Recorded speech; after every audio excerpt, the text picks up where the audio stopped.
आजकल पीरियड्स की मेनार्की यानी कि पीरियड शुरू होने की डेट भी बहुत जल्दी हो गई है। अर्ली। पहले ये 14, 15, 16 पर थी।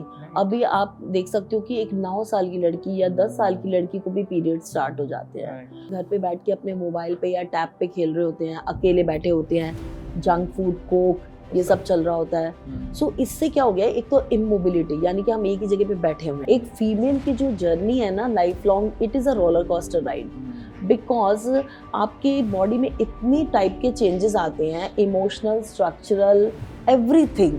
पोस्टपार्टम भी बात करें, प्रेगनेंसी के बाद वाला जो फेज है, आप लो फील करते हैं, आप डिप्रेसिव हैं। डिलीवरी के बाद एक लेडी को डिप्रेशन किस चीज का होता है?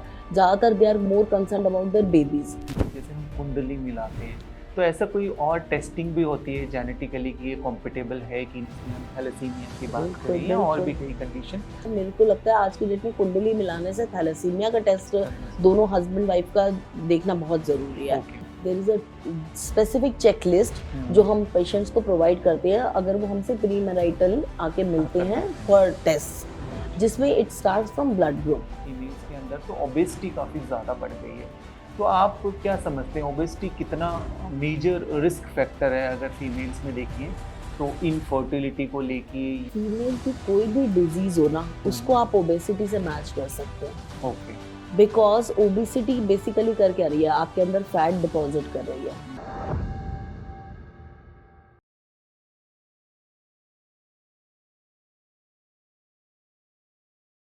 नमस्कार। पॉडकास्ट के हमारे हेल्थ एंड वेलनेस सीरीज, जिसके अंदर की हम बात करते हैं physical health, mental health, emotional health, social health and spiritual health. तो आज की इस सीरीज में हम बात करेंगे विमेन हेल्थ के बारे में। जैसा कि हम सभी जानते हैं, हमारे घर में भी हम देखते हैं कि जो फीमेल होती है, हमारी वाइफ्स हो गई, हमारी मदर हो गई, वो सबका टेक केयर करते हैं, पर कहीं ना कहीं अपनी हेल्थ को कॉम्प्रोमाइज़ करते हैं। तो किस तरह की हेल्थ इश्यूज होती हैं फीमेल्स में, विमेन में, और उसका क्या सलूशन है, कैसे उनको फिक्स किया जा सकता है? इन्हीं सब पे बात करने के लिए आज हमारे बीच में है डॉक्टर मनी कपूर, जो कि एक गायनेकोलॉजिस्ट हैं और जिनको 20 साल से भी ज़्यादा इस फील्ड में एक्सपीरियंस है। डॉक्टर मनी, आपका बहुत बहुत स्वागत है। कैसे हैं आप? ऑल गुड, आप बताइए। बस बिल्कुल बढ़िया। तो मैम, जैसा हम बात कर रहे थे कि ज़्यादातर अगर हम देखें फीमेल्स में तो वो पूरी फैमिली का टेक केयर करते हैं, बट कहीं ना कहीं अपनी हेल्थ को वो काफ़ी कॉम्प्रोमाइज़ करते हैं। आपके पास भी जब आती होंगी फीमेल्स, आप भी देखते होंगे कि ज़्यादातर कोई प्रिवेंटिव या वैसे इन जनरल आती नहीं होंगी। जब उनको बहुत ज़्यादा प्रॉब्लम बढ़ जाती होगी तो आपको भी लगता होगा कि अरे थोड़ा पहले आ जाते।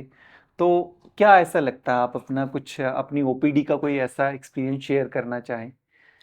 मैं अपनी ओपीडी का एक्सपीरियंस अगर बताऊं तो मैंने बहुत बार देखा है कि मदर्स या वाइफ्स जो होती हैं वो अपनी कंप्लेंट सबसे लास्ट में रखती हैं। या तो वो अपने हस्बैंड को लेकर आती हैं किसी इशू से, और या फिर अपनी डॉटर को या बेटे को लेकर आती हैं, और बिल्कुल लास्ट में, बिल्कुल लास्ट रेफरेंस की तरह वो बताते हैं कि डॉक्टर मुझे भी ये प्रॉब्लम है, तो क्या इसके लिए भी कुछ मुझे करना चाहिए? तो एक तो ये इशू हो गया।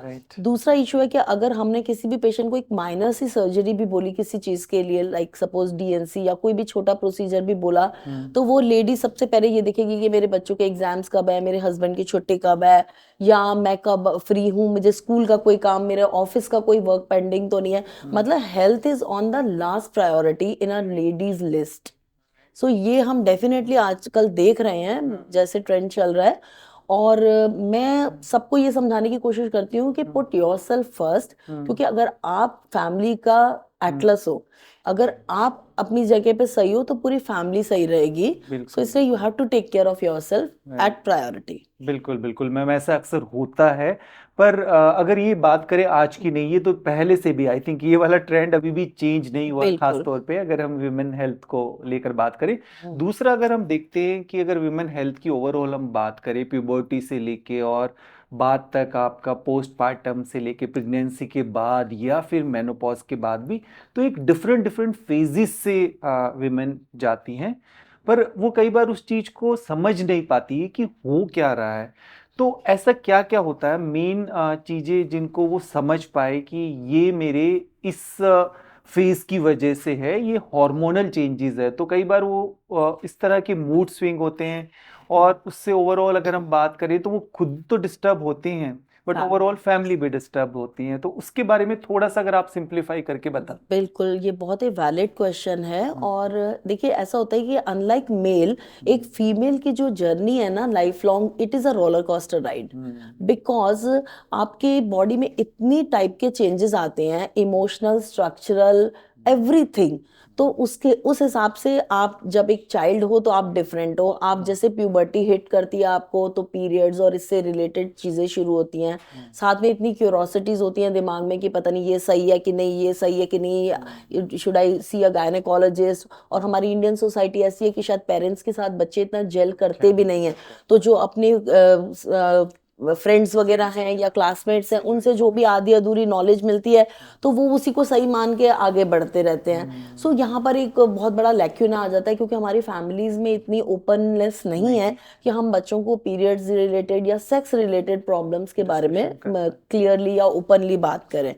देन उसके बाद जैसे रिप्रोडक्टिव फेज में आप एंटर करते हो, तो आपको प्रेगनेंसी के बारे में, यहाँ पर हमारे यहाँ कोई ऐसी प्रीनेटल क्लासेस या एक्सरसाइजेस या ऐसी नॉलेज का कोई सोर्स नहीं है जिसमें कि हम एक प्रेग्नेंट लेडी को, जो फर्स्ट टाइम प्रेग्नेंट है, उसे समझा सके कि आपके बॉडी में क्या स्ट्रक्चरल चेंजेस आ रहे हैं, क्या हार्मोनल चेंजेस आ रहे हैं आपको। एवरीबडी सेज कि ये तो होता ही है प्रेगनेंसी में। तो जो फर्स्ट टाइमर्स हैं, उनको दे आर ऑलवेज कंफ्यूज। आज किसी ने कह दिया कि मेरा वेट ठीक नहीं बढ़ रहा, या मेरा तो स्टमक दिख ही नहीं रहा है, टमी तो दिखती नहीं है। So they are like concerned about various unnecessary things, apart from all basic things जो उन्हें पता ही नहीं है। अननेसेसरी थिंग, क्या मैं ऑयल ले सकती हूँ, 9th मंथ लग गया है, इस तरह की। without having any basis, they are right, just leading the pregnancy. Right. Then comes the postpartum phase, जिसमें कि प्रेगनेंसी के एक बाद वाला फेज। Exactly okay. प्रेगनेंसी के बाद, डिलीवरी के बाद वाला फेज, जिसमें कि एक लेडी को बहुत ही ज्यादा इमोशनल चेंजेस आते हैं, जिसको फैमिली भी समझ नहीं पाती। कई बार पेशेंट को खुद ही नहीं समझ आता कि ये मेरे को कुछ डिप्रेशन में जा रही हूँ या क्या हो रहा है, बिकॉज तो ये सारी चीजें जो हैं वो एकदम आपको नीचे लेके जाती हैं कि यार ये क्या, pregnancy was something high and then postpartum आप बिल्कुल low, and you are not able to जज कि ये मेरे साथ क्या हो रहा है। और उसकी वजह से फैमिली में डिस्टर्बेंस, हस्बैंड के साथ डिस्टर्बेंस, सब चालू हो जाती है। Right. Then comes post menopausal और मेनोपॉजल फेज, जहां पर पीरियड्स बंद होने का टाइम आ जाता है, हमारे हार्मोन्स इरेगुलर हो जाते हैं। अगेन वो चीज हिट करती है, फीमेल को समझ ही नहीं आता कि ये क्या हो रहा है मेरे साथ। मेरे को हॉट फ्लैशेस हो रहे हैं, मेरी अनइजीनेस हो रही है, मेरे को सांस चढ़ रहा है, सेक्सुअल अर्ज खत्म हो रही है। तो बहुत तरह के कॉन्फ्लिक्ट्स और बहुत तरीके की चीजें आती हैं, इमोशनल टर्मोइल्स आ रहे होते हैं। राइट। सो एक फीमेल की जो हेल्थ है उस पे इन सब चीजों का अलग अलग लेवल पे बहुत डिफरेंट फर्क डिफरेंट पड़ता है। डिफरेंट इफेक्ट आता so as a doctor and as layman, हमको सारे फीचर्स पता होने चाहिए, हमें सारी चीजें पता होनी चाहिए कि इस फेज में हमें ये चैलेंजेस हो सकते हैं, इस फेज में हमें ये चैलेंजेस हो सकते हैं। Then only you can come out of it, और you can ask others for help. Right ma'am. तो जैसे मैम आपने बात की कि अगर हम पोस्टपार्टम भी बात करें, प्रेगनेंसी के बाद वाला जो फेज बिल्कुल है, तो उसमें आप की मूड स्विंग काफ़ी ज़्यादा है, आप लो फील करते हैं, आप डिप्रेसिव हैं। और ऐसा ही अगर आप मेनोपॉजल के बाद की भी बात करें कि उस टाइम भी आपको इस तरह के सिम्टम्स होते हैं। पर ये तो मैम इन जनरल भी आजकल की लाइफस्टाइल में अगर हम बात करें, तो हम आमतौर पे हम लो फील करते हैं और थोड़ा सा डिप्रेशन, तो आपके पास जितनी भी फीमेल्स आती होंगी अक्सर इस बात की कंप्लेंट करती भी होंगी, और आप भी जज कर पाती होंगी कि सिम्टम्स काफ़ी उस तरह के लग रहे हैं। पर इसमें वो डिफरेंशिएट फिर भी करे कैसे कि ये वाले थोड़े से रेड फ्लैग है, और यहाँ पर आपको एक बार एक्सपर्ट से कंसल्ट करना है, अपनी गायनेकोलॉजिस्ट से, डॉक्टर से ज़रूर मिलना है। देखिए, अगर मैं बात करूं पोस्टपार्टम यानी डिलीवरी के तुरंत बाद के डिप्रेशन की, और दूसरी तरफ मैं बात करूं कि पोस्ट मेनोपॉजल यानी कि पीरियड बंद होने के बाद के डिप्रेशन की, तो दोनों ही टोटली डिफरेंट चीजें हैं। ये फैमिली वालों को समझने की जरूरत है, वो अंडरस्टैंड कर सकते हैं बहुत आसानी से, क्योंकि सिम्टम्स ये लगे, रेड फ्लैग्स बिल्कुल डिफरेंट है दोनों के। ओके। जैसे कि जब पोस्टपार्टम एक डिलीवरी के बाद एक लेडी को डिप्रेशन किस चीज का होता है, ज्यादातर they are more concern about their babies. तो उसमें क्या होता है, उन्हें लगता है कि पता नहीं मेरा फीड एडिक्वेट आ रहा है या नहीं, फीड से बच्चे को तो पूरा पड़ रहा है कि नहीं, उस पर से फैमिली में से कोई क्या देता है कि ये बच्चा रो रहा है, इसको ऊपर का दे दो, तो अलग अलग तरीके की आपको Next. सलाहें मिल रही होती हैं। सो एंड प्लस आपकी बॉडी थोड़ी कुछ समय के लिए डिपेंडेंट हो जाती है आपके रिलेटिव्स पे और सब पे, कि आपको खाने के लिए, चलने के लिए, बैठने के लिए you have to be dependent on your relatives. और वो आजकल की लेडीज थोड़ा सा एडजस्ट करना थोड़ा सा मुश्किल हो जाता है कभी कभी। सो वो एक बहुत इंपॉर्टेंट फैक्टर है। और मिल्क प्रोडक्शन इन जनरल हम सब देख रहे हैं कि कम हो रही है अब। तो उसके चलते बहुत ही ज्यादा पेशेंट्स कंसर्न रहते हैं कि डॉक्टर मेरे फीड पूरे नहीं आ रही, बच्चा लैच नहीं कर पा रहा है। सो कंसर्न्स डिफरेंट है। हस्बैंड का थोड़ा सा ऐसा सपोर्ट नहीं लग रहा है, हमें रात भर जगना पड़ता है बच्चे के साथ, फैमिली का सपोर्ट कम है, मेड नहीं है घर पे। सो इस तरीके की चीजें इनडायरेक्टली आपको डिप्रेशन में डालती हैं कि how I have to take care of my baby, I don't know how to, because ये फर्स्ट टाइम है और कोई किसी सबका क्वेश्चन पेपर अलग है। राइट। आज किसी के क्वेश्चन पेपर में कॉन्स्टिपेशन है, कल किसी के क्वेश्चन पेपर में बेबी सारी रात रो रहा है, उनको समझ नहीं आ रहा कि क्या करना है। सो मतलब एवरीबडी इज क्लूलेस। तो पेशेंट की ज्यादातर डिप्रेशन के सिम्टम्स यही होते हैं, बाहर निकल नहीं सकते, रेस्ट्रिक्टेड हैं, घर में काम नहीं कर सकते, कोई आउटिंग नहीं है, कोई बाहर का खाना नहीं खा सकते, तो many restrictions make you feel you know a little insecure as well as unhealthy also. Okay ठीक है ना, mentally as well as physically होता है। तो मैम इसमें ये मान के चले कि ये एक फेज है, मतलब वो क्या माने कि ये एक फेज है और ये फेज निकल जाएगा, या कुछ इसमें आप कुछ टिप्स बताएंगे, कुछ ट्रिक्स बताएंगे कि ये चीजें करें तो एटलीस्ट ये वाली जो जर्नी है, ये वाला जो फेज है वो थोड़ा इजी हो जाएगा उनके लिए? देखिए, हमने एक इनिशिएटिव लिया अपने हॉस्पिटल में, हमने कुछ क्लासेस शुरू करी हैं, एंटीनेटल एक्सरसाइजेज हम करवाते हैं अपने पेशेंट्स को। ओके। तो उसके साथ ना हम हमेशा एक टॉपिक कोई एक लेते हैं जिसके बारे में हम चर्चा करते हैं पेशेंट्स के साथ। और उसमें हम उन्हें ये समझाने की कोशिश करते हैं कि देखिए, डिलीवरी के पहले आपको ब्रेस्ट को कैसे प्रिपेयर करना है, क्या खा सकते हैं आप, आपकी डाइट में क्या चीजें होनी चाहिए जिससे आपको ब्रेस्ट मिल्क अच्छा है। तो इन जनरल आपको मेडिसिन कितनी कितने इंटरवल्स पे लेनी है, और पोस्टमार्टम अपना यानी डिलीवरी के बाद अपना ख्याल कैसे रखना है, ये सारे चैलेंजेस। इसके साथ ही हम उन्हें ये भी बताने की कोशिश करते हैं कि देखिए, आगे फ्यूचर में आपको ये चीजें तंग कर सकती हैं। आपको ब्रेस्ट पेन हो सकता है, निपल सोरनेस हो सकती है, आपको इनएडिक्वेट फीड आ सकता है, यानी मिल्क की मात्रा पूरी नहीं आ रही है। सो ऐसा हो तो घरेलू उपचार क्या कर सकते हो आप, हम उन्हें समझा के रखते हैं पहले से ही। आपको कैसे अपनी ब्रेस्ट को प्रिपेयर करना है, आपको क्या फीड लेना है, कितना पानी पीना है। क्योंकि एक बड़ी जनरल सी, अगर मैं आपको छोटा सा एग्जांपल दूं, कि लोग कहते हैं कि डिलीवरी के बाद पानी नहीं पीना, अगर पानी पियेंगे तो पेट निकल आएगा। ऐसे ऐसे लोगों में बहुत सारी धारणाएं हैं। अब क्या होता है कि जब पेशेंट पानी कम पीता है, यूरिन भी कम पास होता है, थोड़ा सा इन्फेक्शन सा सेटअप हो जाता है, यूरिन इन्फेक्शन हो सकता है, साथ में मिल्क की प्रोडक्शन कम हो जाती है। सो अब अगर आपका पेशेंट पहले से ये जानता है कि मुझे पानी पूरा लेना है, मुझे ये चीज खानी है, मुझे ये चीज नहीं खानी है, मुझे अपनी डाइट का भी ध्यान रखना है, क्या मुझे मेंटल इश्यूज आ सकते हैं, तो आप मेंटली प्रिपेयर्ड हो उन चैलेंजेस को डील करने में। तो ये सारी चीजें अगर हम अवेयर करें अपने पेशेंट्स को, सो आई हैव सीन कि बहुत फर्क पड़ता है। अगर हम छोटी छोटी क्लासेस लें, छोटे छोटे हम उनको एक लाइव एग्जांपल्स दें, तो बहुत फर्क पड़ता है कि वो इन चीजों के लिए एक्सेप्ट कर लेते हैं कि हाँ डॉक्टर, ऐसा होगा तो मैं ऐसे मैनेज करूंगी इसको। राइट। तो इस तरह की टेक्निक तो अगर आप थ्रू आउट अपनी लाइफ में ही ध्यान रखें, जिसमें हम स्ट्रेस मैनेजमेंट की बात करते हैं, ओवरऑल अपनी डाइट का ध्यान रखें, अपनी स्लीप का ध्यान रखें, क्योंकि ऑब्वियसली इस फेज में आपकी स्लीप सबसे ज्यादा कॉम्प्रोमाइज्ड होती है। और अगर आपकी नींद ठीक नहीं है तो फिर आप वैसे भी इरिटेबल रहेंगे। और पर जिस समय वो फेज होता है उस समय आप बहुत ज्यादा ऐसी प्रैक्टिसेस कर नहीं पाते, इसलिए बहुत ज्यादा जरूरी है कि जितना हो सके अपने आप को अवेयर और अपडेट जरूर करें उस फेज के लिए। तो एक तो मैम ये चीज हो गया। दूसरा, अगर हम देखें तो आजकल जैसे इनफर्टिलिटी काफी ज्यादा बढ़ रही है, बिकॉज फीमेल्स में भी काफी देखें, हमारा तो वर्किंग वुमेन रहती है तो उनके भी काफी एस्पिरेशन रहते हैं कि अपना करियर सेट करना है, उसके बाद फिर वो फर्दर अपना प्रेगनेंसी प्लान करते हैं। बट इनफर्टिलिटी अगर हम देखें, जैसे कि आईवीएफ सेंटर्स आजकल इतने ज़्यादा ओपन हो गए हैं, नॉर्मल प्रेगनेंसी कम ही हो गई है।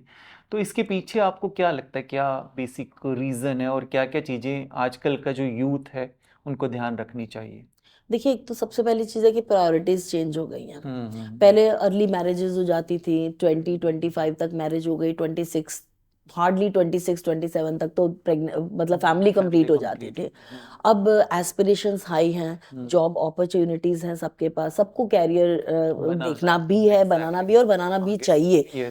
तो इन सब के चलते जो है ना, आप कह सकते हो कि जो मैरिज की एज है वो ही चेंज हो गई, मैरिटल एज ही चेंज हो गई है। इट इज नाउ 30 प्लस पे आती है। जबकि हम ये कहते थे कि 30 तक आपकी फैमिली कंप्लीट हो जानी चाहिए।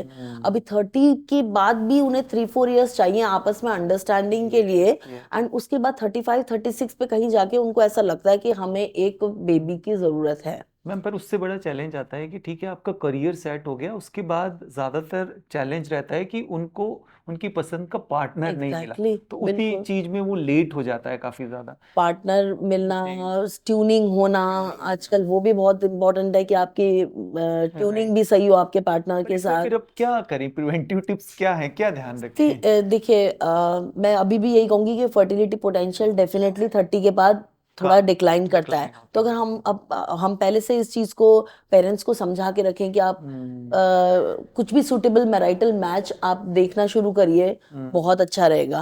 राइट। दूसरी चीज, अगर आपको लग रहा है कि फॉर एनी रीजन आपकी मैरिज डिले हो रही है, फॉर कोई मेडिकल रीजन भी हो सकता है, कुछ भी हो सकता है, तो आजकल तो एग फ्रीजिंग भी हो जाती है। फर्टिलिटी प्रिजर्वेशन टेक्निक्स हैं जिसमें एग फ्रीजिंग कर देते हैं। So this can be thought of. Right.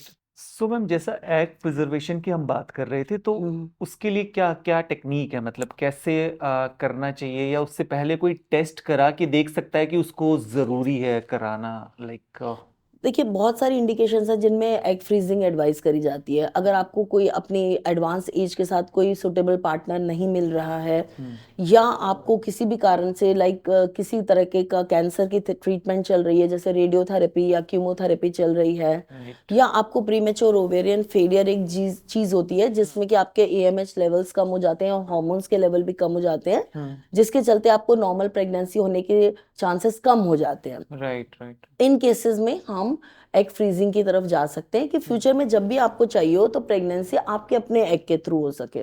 Okay. अगर हम इस चीज को नहीं करते या हम इसे डिले करते हैं और हमारे एग्स अपने आप से बॉडी में बनने बंद हो जाते हैं, सो देन प्रेगनेंसी जो भी होगी वो आईवीएफ के थ्रू डोनर एग से हो सकती है। यानी कि हमें डोनर एग किसी बाहर से लेना पड़ेगा, किसी डोनर से। तो अगर आप चाहते हैं कि फ्यूचर में सेल्फ एग से, यानी कि अपने खुद के एग से आप कंसीव करना चाहते हैं, तो एग फ्रीजिंग एक बहुत अच्छा ऑप्शन है अगर आप अभी फिलहाल अपनी प्रेगनेंसी को डिले करना चाहते हैं तो जैसा एएमएच आपने बताया, हाँ तो जी, कोई 30s में है या लेट 30s के अंदर है, अपना एएमएच टेस्ट करा कर देखें। और बिल्कुल। अगर वो लग रहा है कि टेस्ट में अभी वो बॉर्डर लाइन है या ठीक नहीं आ रहा, तो वो एक बार एक्सपर्ट से जरूर मिले। Exactly. Right. It's a very simple test जो कि एक मात्र ब्लड से हो जाता है। ओके। इसके लिए साइकिल का कोई भी दिन, या ऐसा नहीं है कि पीरियड्स में ही कराना है या आगे पीछे कराना है, खाली पेट कराना है कि खा के कराना है, ऐसा कुछ भी नहीं, किसी भी दिन हो सकता है। और बहुत ही सिंपल टेस्ट है। एक ब्लड प्रिक से आपको पता चल जाता है कि आपका फर्टिलिटी पोटेंशियल कितना है, ऑलराइट। और उसके हिसाब से आप अपना ट्रीटमेंट खुद ही मतलब गाइड कर सकते हो अपने आप को कि आपको क्या करना है। राइट। तो जैसा हम बात कर रहे थे कि आजकल मैरिजेस की जो एज है वो भी काफ़ी ज़्यादा बढ़ गई है, वो एक बड़ा रीज़न है इसमें। जो हम पार्टनर की बात कर रहे थे कि जैसे हम कुंडली मिलाते हैं, तो ऐसा कोई और टेस्टिंग भी होती है जेनेटिकली कि ये कॉम्पिटेबल है कि नहीं? जैसा आजकल हम देखते हैं कि कई चीज़ें ऐसी होती हैं जेनेटिकली जो डिजीज़ रहती हैं, जिसमें हम थैलेसीमिया की बात बिल्कुल, करें या और भी कई कंडीशन।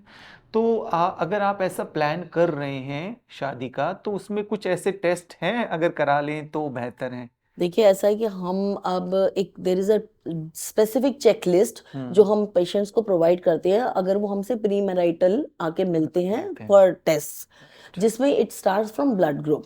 क्योंकि अगर फीमेल का ब्लड ग्रुप नेगेटिव है और मेल का ब्लड ग्रुप पॉजिटिव है तो थोड़ा कॉम्प्लिकेटेड रहता है। ऐसा नहीं कि वो मैरिज नहीं कर सकते या कंसीव नहीं कर सकते, but doctor has to be careful कि आगे उनका लाइन ऑफ एक्शन क्या रहा है ड्यूरिंग प्रेगनेंसी। देन उसके बाद आते हैं आपके थैलेसीमिया का टेस्ट, जो कि बहुत ही इंपॉर्टेंट है। मेरे को लगता है आज की डेट में कुंडली मिलाने से थैलेसीमिया का टेस्ट दोनों हस्बैंड वाइफ का देखना बहुत जरूरी है। जिसमें अगर आप देखें वाइफ कैरियर है और हस्बैंड भी कैरियर है, तो देयर आर चांसेस कि बच्चा जो होगा वो थैलेसीमिया मेजर होता है, जो कि एक बहुत बड़ी चीज है जिसमें हर महीने बच्चे को ब्लड चढ़ाना पड़ता है। इवेंचुअली इन बच्चों की एज भी ज्यादा नहीं रहती, तो इसलिए ये चीज बहुत जरूरी है कि आप थैलेसीमिया, इसका एक बड़ा सिंपल सा ब्लड टेस्ट होता है जिसको HPLC या HB इलेक्ट्रोफोरेसिस बोला जाता है। ओके। तो ये कराना बहुत जरूरी है आज की डेट में, ये देखने के लिए कि आपका थैलेसीमिया दोनों को ना हो। एक पार्टनर को होगा तो कोई इश्यू इशू नहीं है। ओके ओके, तो शादी से ये पहले और इसके अलावा भी कोई इसके अलावा मुझे ऐसा लगता है कि वायरल मार्कर्स भी होने चाहिए, बिकॉज आपको नहीं पता कि क्या प्रीवियस एक्सपोजर कैसा रहा है दोनों में से किसी भी पार्टनर का। तो HIV, HbSAg, VDRL और HCV, ये 4 वायरल मार्कर्स हैं जिनको कि सिंपल ब्लड टेस्ट से करा जा सकता है, राइट। और हम ये पता लगा सकते हैं कि दोनों में से किसी को भी किसी तरीके का वायरल डिजीज तो नहीं है, वायरल लोड तो नहीं है बिल्कुल जो कि सेक्सुअली ट्रांसमिट हो सकता हो है। सकता है, राइट। तो जैसे डॉक्टर मनी ने बताया कि जैसे हम कुंडली मिलाते हैं, तो ऐसे कुछ आप जब भी प्लान कर रहे हैं शादी का, तो कुछ टेस्ट होते हैं, सर्टेन टेस्ट, जैसा बताया मैडम ने कि एक अपना ब्लड ग्रुप, सिंपल सा एक ही ब्लड सैंपल में आप ये सभी टेस्ट करा सकते हैं ब्लड ग्रुप के साथ। उसी के अंदर एक HB इलेक्ट्रोफोरेसिस टेस्ट होगा और साथ के साथ आपके वायरल मार्कर, जिसमें hepatitis B, hepatitis C, HIV और VDRL टेस्ट। तो मैम इसके अलावा जैसा हम बात कर रहे हैं कि आजकल हम खास तौर पे देख रहे हैं कि जिस तरह की लाइफस्टाइल है उसके अंदर स्ट्रेस लेवल काफ़ी ज़्यादा बढ़ गया है, हमारी स्लीप भी काफ़ी कॉम्प्रोमाइज्ड है, और ख़ास तौर पे अगर हम देखें फीमेल्स के अंदर तो ओबेसिटी काफ़ी ज़्यादा बढ़ गई है। तो आप क्या समझते हैं ओबेसिटी कितना मेजर रिस्क फैक्टर है अगर फीमेल्स में देखें तो इनफर्टिलिटी को लेके, या और फर्दर उनको लाइफस्टाइल डिजीज़ होने की जो पॉसिबिलिटीज़ है, जैसा हम फीमेल्स में ऑस्टियोपोरोसिस भी बहुत कॉमन देखते हैं, तो उसमें आप क्या सजेस्ट करेंगी फीमेल्स को? देखिए, फीमेल की कोई भी डिजीज हो ना, उसको आप ओबेसिटी से मैच कर सकते हैं, ओके। बिकॉज ओबेसिटी बेसिकली कर क्या रही है, आपके अंदर फैट डिपॉजिट कर रही है, और फैट की वजह से हमारे हॉर्मोन्स बढ़ रहे हैं, यानी कि फैट जो है वो मेटाबोलाइज होके मेल हार्मोन बन रहा है। ओके। एक फीमेल के अंदर अगर एक मेल हार्मोन बन रहा है, तो आप सोचिए हार्मोनल डिस्टरबेंस कितना ज्यादा होगा। इसका मतलब ये हुआ कि ओबेसिटी से आपको पीरियड इरेगुलर, इनफर्टिलिटी, PCOD, ऐसी कोई कोई फीमेल की डिजीज नहीं है, इवन एंडोमेट्रियल कैंसर, ओके। यानी कि यूट्रस का कैंसर या ओवरीज का कैंसर, कोई भी चीज के लिए एक बहुत मेजर फैक्टर ओबेसिटी हो सकता है। राइट। तो मैम इसमें एक चीज़ है, जैसे आप क्या ऐसे टेस्ट रिकमेंड करेंगे कि जिसमें हम डायग्नोस्ट कर सकें, अर्ली इंटरवेंशन कर सकें? ज़्यादातर जैसे फीमेल्स में भी देखते हैं कॉमन थायराइड बहुत ही कॉमन रहता है, इसके अलावा अगर देखें तो इंसुलिन रेजिस्टेंस भी काफ़ी बिल्कुल। ज़्यादा कॉमन है।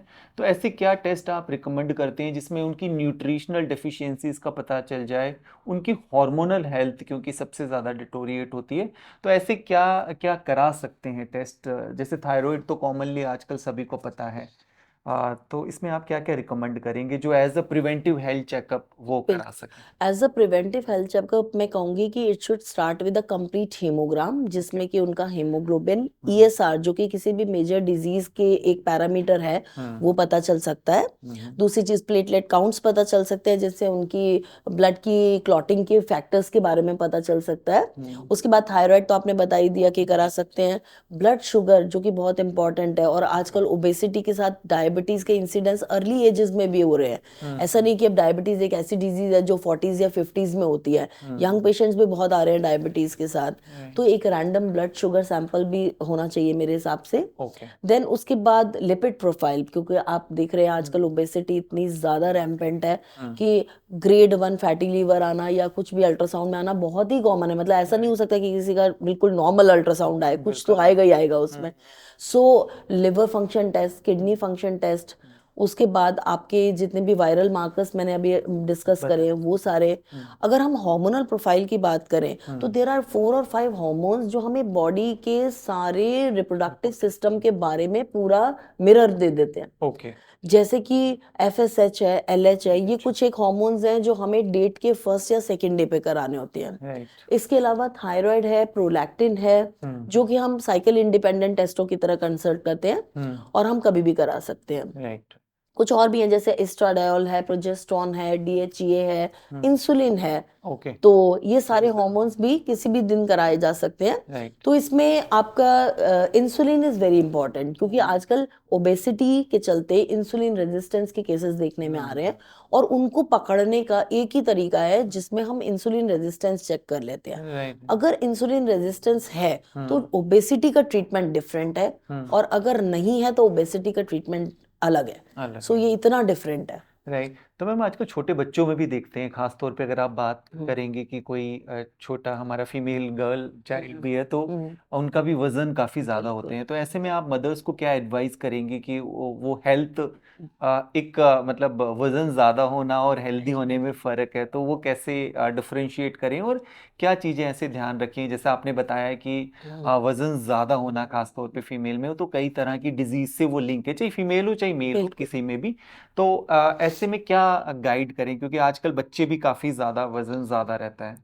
आपने देखा होगा कि आजकल पीरियड्स की मेनार्की यानी कि पीरियड शुरू होने की डेट भी बहुत जल्दी यस हो गई यस, है। अर्ली। पहले ये 14 15 16 पर थी। राइट अभी आप देख सकते हो कि एक 9 साल की लड़की या 10 साल की लड़की को भी पीरियड स्टार्ट हो जाते हैं। राइट। तो ये जो शिफ्ट हुआ है, ये हम्म। किस लिए हुआ है?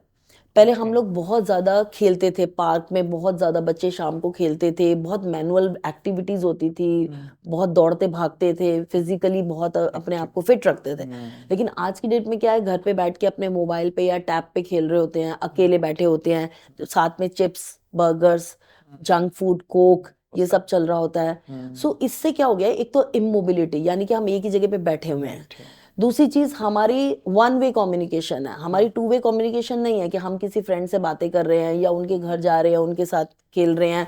हमारी वन वे कम्युनिकेशन, हमारा मोबाइल जो बोल रहा है या हमारा टैब जो बोल रहा है हम सुन रहे हैं, सिर्फ सुन रहे हैं, उससे बातें नहीं कर रहे हैं हम। यस। सो उससे क्या हो रहा है कि हमारी बैठे बैठे हम खाए जा रहे हैं, हमारी एक्टिविटी कुछ नहीं है, हम फिजिकली कुछ कर ही नहीं रहे। सो हमारे फैट अगेन डिपॉजिट बड़े। होता जा रहा है हमारी बॉडी में। सो हमें पता भी नहीं चल रहा कि हमारे बच्चे इस एज में ही कितने एक्सपोज हो रहे हैं कार्डियक प्रॉब्लम्स को लेके, यानी कि हार्ट की प्रॉब्लम्स को लेके, अलग अलग तरीके की मेटाबॉलिक प्रॉब्लम्स को लेके। इस वजह से क्या है कि फीमेल्स में ओबेसिटी के चलते हार्मोनल डिस्टरबेंस होते ही आप देखोगे कि उनको पीरियड जल्दी आने शुरू हो गए हैं। अब मदर्स परेशान आती है कि 9 साल की लड़की है मेरी, ये स्कूल से आई है, इसको तो पीरियड स्टार्ट हो गए। So it is difficult to make them understand कि आप इसको फिजिकल एक्टिविटी तो कुछ करा नहीं रहे, आप इसे खिला पिला रहे हो, बिठा के लगे हुए हैं, मैगी खा रहे हैं, चिप्स खा रहे हैं, सब कुछ। सो एज शिफ्ट हो गई है। We okay. Have to understand कि हमारे बच्चों को फिजिकल एक्टिविटी करनी पड़ेगी। Obesity is a disease, it's not a disorder, it's a disease in itself. Ma'am पहले हम देखा करते थे कि कभी बाहर का खाना है तो कभी महीने में या ऐसा कोई फेस्टिवल होता था, पर आजकल तो बहुत ही ज़्यादा ट्रेंड है कि आप घर पर ही सब कुछ ऑर्डर बिल्कुल, कर देते हैं। तो आई थिंक इसमें भी मेजर आपने बताया कि डाइट का बहुत बड़ा रोल है, खास एग्जैक्टली। तौर पे बच्चों में जो चाइल्डहुड ओबेसिटी हम देख रहे हैं। तो इसमें बहुत ज़्यादा ज़रूरी है कि जितना पेरेंट्स इस चीज़ पे ध्यान रखेंगे। एक और चीज़ है मैम, जैसा हमने बच्चों की बात की, बट अदरवाइज वैसे भी अगर हम बात करें, एक रिसेंटली रिसर्च आई थी खास तौर पे भारत को लेकर, कि भारत के अंदर जो महिलाएं हैं, विमेन हैं, उनका इनएक्टिव लाइफस्टाइल है, और इसकी वजह से जो फीमेल्स में ओबेसिटी काफ़ी ज़्यादा बढ़ रही है। बट फीमेल अक्सर कहती हैं कि वो तो घर का बहुत काम करती है। तो इस पे आप क्या कहेंगे कि जो घर का काम है वो क्या एक्सरसाइज में काउंट होगा, क्योंकि उनकी पुअर मसल हेल्थ भी रहती है, और वो एक ही तरह का एक्सपोजर होता है कि काम करने में, तो आप खाना बना रहे हैं तो एक ही तरह का काम है कि आपकी मेड है वो सब कुछ रेडी करके दे रही है और आपको तो सिर्फ। तो आई थिंक इस पे आप क्या कहेंगे कि कैसे वो अपनी लाइफस्टाइल को एक्टिव रखें, और उनके लिए भी कितना ज़रूरी है एक्सरसाइज करना? देखिए, ऐसा है कि घर के काम को मैं किसी तरीके के एक्सरसाइज में काउंट ही नहीं करती हूँ, अच्छा। बिल्कुल भी। ओके। आप ये बताइए कि अगर आपका हार्ट बीट कर रहा है या आपकी किडनी फिल्टर कर रही है, तो ये भी एक काम है क्या? ये आप तो ये नहीं तो कर रहे, आपकी एग्जैक्टली बॉडी कर रही है ना कर रही आपको जिंदा रखने के लिए, तो आपको भी उसको कुछ कुछ देना है ना इसके रिटर्न में। राइट। सो अगर इतना तो बेयर मिनिमम आपकी बॉडी के ऑर्गन्स ही कर रहे हैं, यस। तो अगर आप उसके ऊपर कुछ नहीं करोगे तो कैसे काम चलेगा? आप देखिए, आप जितनी भी मेनोपॉजल लेडीज अपनी फैमिली में भी या अपने आसपास देखेंगे, आपको कोई भी थिन एंड लीन नहीं मिलेगी। आपको एग्जैक्ट। हमेशा एक मेनोपॉजल लेडी, हमेशा आपके दिमाग में जो भी आएगी, आपके रिश्तेदार या अड़ोसी पड़ोसी मोटे ही नजर आएंगे आपको। वेरी रेयरली 10% से भी कम राइट। पॉपुलेशन होगी इंडिया की जिसमें मेनोपॉजल लेडीज जो होंगी वो दुबली पतली टाइप की होंगी। उसका रीजन है कि देखिए, जैसे जैसे हमारे मेनोपॉज की तरफ हम जाते हैं, हमारी ना तो उस प्लेट्यू सा आ जाता है हमारी बॉडी में, जिसके चलते हम किसी भी एक्सरसाइज के लिए रिफ्रैक्टरी हो जाते हैं। सो अगर हम उसको उस टाइम शुरू करें, उससे बेटर है कि हम अर्ली स्टेजेस में ही शुरू करें। हमको एज अर्ली एज आप कह सकते हो एडल्टहुड चाइल्डहुड हमें एक्सरसाइजेस वगैरह पे आ जाना चाहिए, राइट। जो कि हमारे यहाँ ऐसा एक्सपोजर ही नहीं है लेडीज को। उन्हें लगता है हमने पूरे घर का काम किया तो हमने बहुत बड़ा काम किया। एक्चुअली में आजकल पूरे घर का काम करने जैसा कुछ है ही नहीं। आपको कपड़े नहीं धोने होते, आपको सिर्फ मशीन में डालने होते हैं कपड़े। फिर उसके बाद आप पहले तो लेडीज कितना कुछ करती थी, आफ्टरनून में अचार बनाते थे और सेवई बनाते थे और पता नहीं मुरब्बे बनते थे और कुछ ना कुछ फिजिकल एक्टिविटी होती रहती थी, खेतों में जाते थे, इतना काम करते थे। कितना नॉर्मल डिलीवरीज होती थी उस टाइम पर, आज उसकी 10% भी नहीं होती। राइट। हमने अपनी पेल्विस को ही एंड्रॉयड कर लिया। हम डाइनिंग टेबल पे बैठ के खाते हैं, पहले हम नीचे बैठ के खाते थे। हम इंडियन टॉयलेट यूज करते थे, अभी हम इंग्लिश टॉयलेट पे आ गए हैं, वेस्टर्न टॉयलेट पे। तो आप ये बताइए, हमारे किचन्स पहले नीचे होते थे जिसमें हम चूल्हे पे खाना बनाते थे, अब हमारी स्टैंडिंग किचन्स है। सो इन सब के चलते हमारी पेल्विस में भी चेंजेस आ गए हैं। As a result not only we are more prone towards going for a C section delivery, जिसको कि ऑपरेशन से डिलीवरी बोलते हैं, बल्कि हमें वो जो वेट गेन होता है उस दौरान या उससे पहले, उसे हम मेनोपॉज तक खत्म ही नहीं कर पाते। और मेनोपॉज होते ही हार्मोनल जो भी हमारे बॉडी में टर्मोइल आता है, उसके चलते हमारा वेट गेन और एडिशनल होता चला जाता है। ओके ओके, तो एक्सरसाइज जरूरी है। एक्सरसाइज हर स्टेज में जरूरी है, even during pregnancy, after pregnancy, before menopause, after menopause, everywhere. तो किस तरह की एक्सरसाइज उनको करनी चाहिए? योगा वगैरह करना चाहिए, डांसिंग वगैरह करनी चाहिए, जुम्बा, क्या करना चाहिए? मतलब क्या देखिए, बेटर है या yoga is more for mental health. Okay. Exercising like Zumba या कोई भी फिजिकल या कुछ थोड़ा भी आप वेट बेयरिंग कर रहे हैं, वो आपकी मस्कुलर हेल्थ के लिए है, मेंटल हेल्थ ना होके फिजिकल हेल्थ के लिए। दोनों चीजों की अपनी इंपॉर्टेंस है। आजकल स्ट्रेस इतना है लाइफ में कि अगर आप योगा मेडिटेशन के लिए भी टाइम निकाल रहे हो, आधा घंटा 1 घंटा अपने शेड्यूल के हिसाब से, तो which is good, more than enough. But physical strengthening बहुत इंपॉर्टेंट है। राइट। आप ये रियलाइज करोगे कि आप हफ्ते में 1 या 2 बार बाहर जरूर खाना खाते हो और वो अनअवॉइडेबल है। सेम वे मैं अपने पेशेंट को समझाती हूँ कि आप अगर रोज एक्सरसाइज करोगे तो उसको भी ऐसे ही बना लो ना कि अनअवॉइडेबल है, it has to, your day has to start from that only. और अगर आपकी कुछ ऐसी शिफ्ट्स हैं जिसमें कि आपको बहुत अर्ली जाना पड़ता है ऑफिस या कोई, तो शाम का टाइम निकालिए। और बेसिकली अगर कुछ भी नहीं कर सकते तो एक ट्रेडमिल या एक स्टैटिक साइकिल तो हम कोई भी ले सकता है, जिसको कि आप घर पे आधा घंटा 1 घंटा। घर पे ट्रेडमिल पे तो हमेशा कपड़े ही सूखते हैं, आई थिंक बाहर तो निकलना ही पड़ेगा एक्सरसाइज करने के लिए। हाँ, एक चीज और पूछना था मैम, इसमें ज्यादातर बात करते हैं हम फीमेल्स की, अगर उनसे बात भी करें, जैसे हमारे पास भी टेस्ट कराने आते हैं तो उनसे पूछते हैं अगर हिस्ट्री, तो वजन जैसे ज्यादा रहता है, पर वो कहते हैं कि हम खाते तो कुछ भी नहीं है, पता नहीं वजन क्यों बढ़ रहा है। तो कई बार कुछ हार्मोनल चैलेंज भी हो सकता है ऐसा, तो जिनका वजन बढ़ रहा है और बहुत ज्यादा डाइटरी ऐसा कुछ नहीं है कि वो बहुत बाहर का खाती हैं, जंक खाती हैं, तो उसमें कैसे उसको रूल आउट कर सकते हैं कि वो वजन बढ़ने का क्या कारण है? देखिए, मेरे हिसाब से मैंने हर पेशेंट को ये समझाती हूँ कि ऐसा पॉसिबल ही नहीं है कि आप कुछ खाते नहीं हो और आपका वजन बढ़ रहा है। आप एक बताइए, एक टंकी है, उसके अंदर पानी भर रहा है, लेकिन अगर कोई आउटलेट है तो पानी निकल जाएगा, लेकिन अगर इनलेट भी है और आउटलेट भी है तो कैसे जस्टिफाई करते हो आप? अब लेडीज कई बार बोलती हैं कि हम कुछ भी नहीं खाते, हमारा शरीर फुला हुआ है, हमारा शरीर फुला हुआ है, बट ऐसा कुछ होता ही नहीं ना। हमारी बॉडी में फैट है, ये सब कुछ फैट है, कहीं से तो आया है। या तो आप कुछ भी नहीं खाते पूरे दिन में लेकिन आप 2 चॉकलेट खा लेते हो, या फिर आप ऐसा कुछ इनविजिबल फैटी चीजें ले रहे हो जो आपको खुद भी नहीं पता कि आपकी बॉडी में फैट कितना। कि 2 रस खा लिए थे, 4 बिस्किट खा लिए थे और चाय पी ली थी, मुझे लगता है उसी में इतनी कैलोरीज होती हैं। और वैसे भी बात करें कि ओवरऑल हमारा कार्बोहाइड्रेट इंटेक काफी ज्यादा हो जाता है। हमारा रिफाइंड कार्बोहाइड्रेट इंटेक इतना ज्यादा और इंडियन डाइट इतना ग्लूटेन है कि जो कि हमें डायबिटिक कैपिटल बना के बैठी हुई है वर्ल्ड का। हम क्यों नहीं मिलेट्स पे जाते, हम क्यों नहीं सुपर फूड्स पे जाते? क्योंकि हमारी स्टेपल डाइट है वीट। हम राइस वीट इससे ऊपर आते ही नहीं है। और अदरवाइज आप देखिए वेस्टर्न कंट्रीज में वो लोग कितना कॉफी पीते हैं, कितनी चॉकलेट्स खाते हैं, कितना उनके पास मैदा है, but still they work out.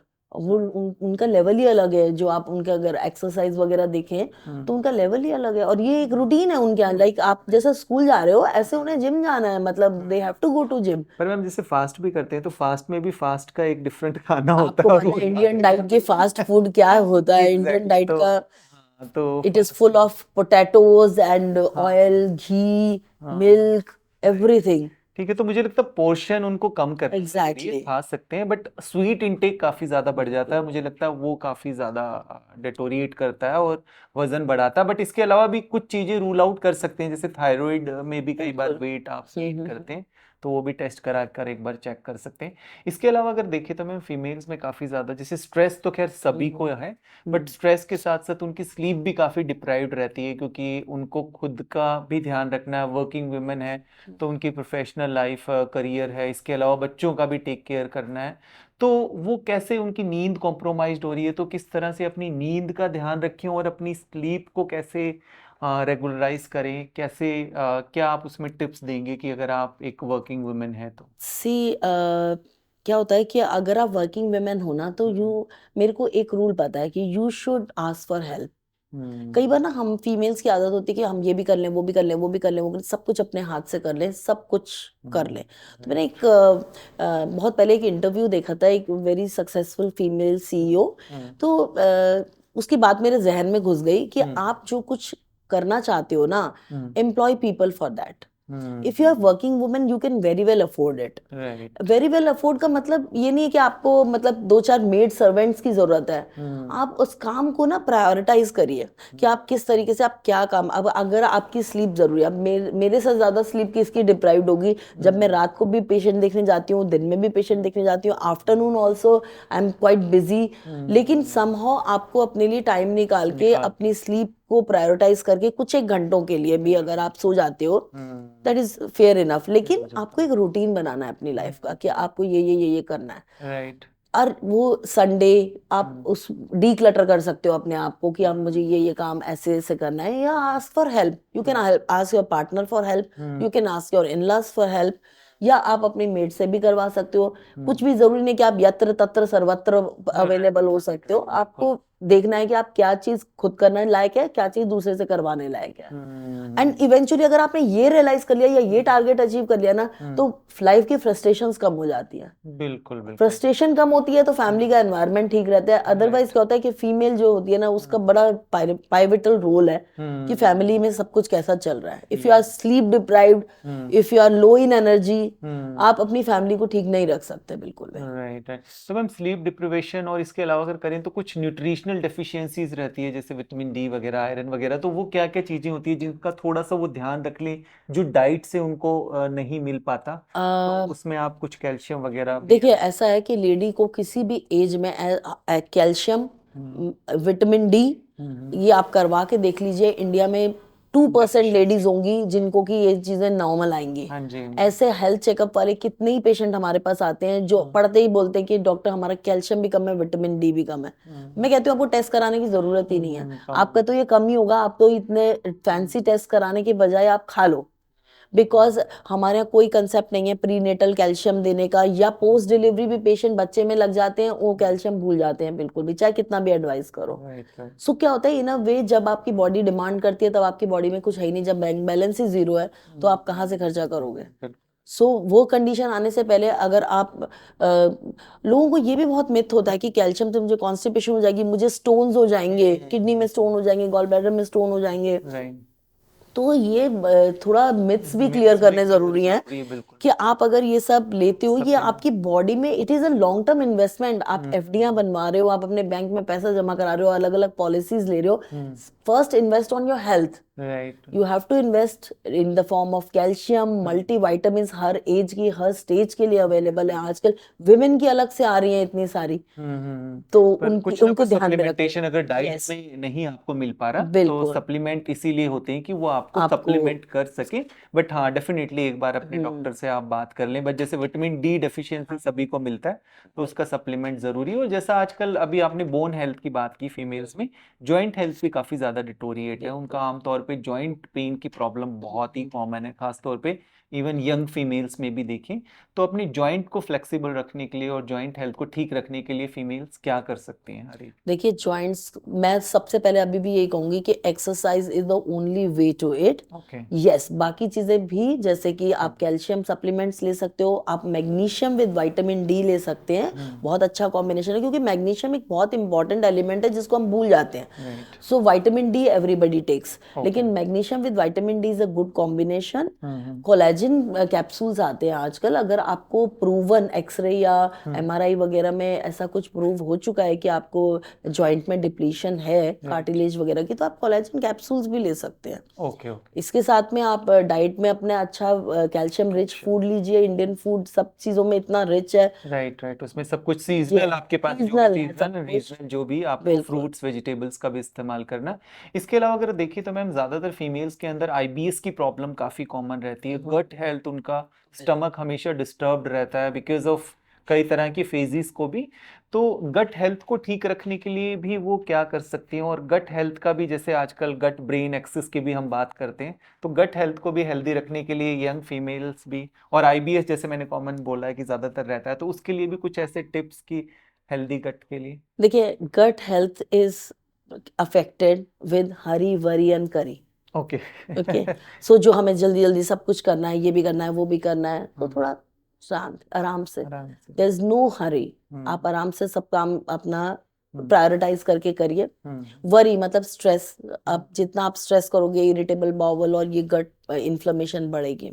Okay. And curry means you have to avoid spicy Spicy food and you have to make the dietary changes as per your problem. Okay. जैसे कि अगर हम बात करें तो पीसीओडी में आजकल बहुत कॉमनली आपने सुना होगा कि बोलते हैं कि गट इन्फ्लेमेशन है, गट हेल्थ को देखना है। ये बड़ी बड़ी टर्मिनोलॉजीज आ गई हैं, बड़ी फेमस एक्ट्रेसेस भी बोल रहे हैं कि हमने अपना वेट रिड्यूस किया क्योंकि हमारा गट इन्फ्लेमेशन था, और वो उसको ठीक करने के बाद हमारा वेट लॉस हो गया। सो थ्रू आउट लाइफ में कुछ और ही डाइट ले रही थी और अब मैं कुछ और ही डाइट ले रही हूँ।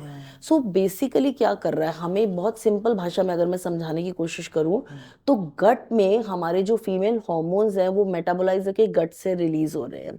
अगर हमारा गट अनहेल्दी है या हमारे गट में बैक्टीरिया जो होने चाहिए वो ना होके कुछ और हैं, तो वो हार्मोन्स हमारी बॉडी में रह रहे हैं और वो इन अ वे बैकफायर कर रहे हैं हमको, और हमारे को वो सिम्टम्स आ रहे हैं जो सपोज जैसे ईस्ट्रोजन हार्मोन है, कुछ हद तक गट के माइकोबैक्टीरिया या जो बैक्टीरिया गट में हमारे हेल्पफुल बैक्टीरिया है वो मेटाबोलाइज कर रहा है।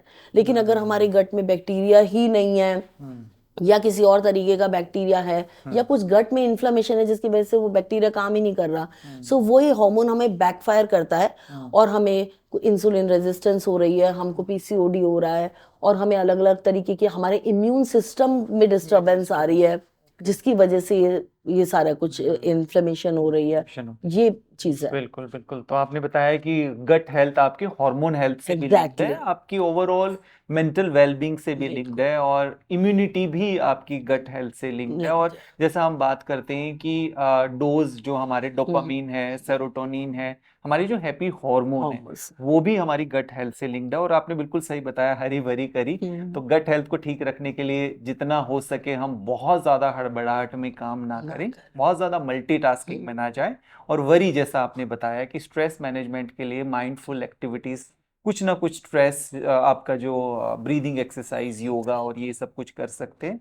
और करी की तो जैसा हमने बात की कि आपको जितना हो सके जंक फास्ट और जो भी चीज़ आपको एलर्जी कॉज कर रही है, वो किसी भी तरह के एलर्जेंस हो सकते हैं, उनको जाने पहचाने ताकि अपनी गट हेल्थ को ठीक रखें। और गट हेल्थ को ठीक रखेंगे तो ओवरऑल आपकी हेल्थ ठीक रहेगी। तो डॉक्टर मनी, आपने बहुत ही आसान शब्दों में आज सारी चीज़ें बताई विमेन हेल्थ को लेके। बहुत बहुत धन्यवाद, थैंक यू वेरी मच। तो ये थे डॉक्टर मनी कपूर, और जिन्होंने बताया कि कैसे हर एक एज में हमारी डिफरेंट डिफरेंट तरह के, खासतौर पे फीमेल्स में चैलेंजेस होते हैं, और उन चैलेंजेस को कैसे हम ओवरकम कर सकते हैं। Thank you very much.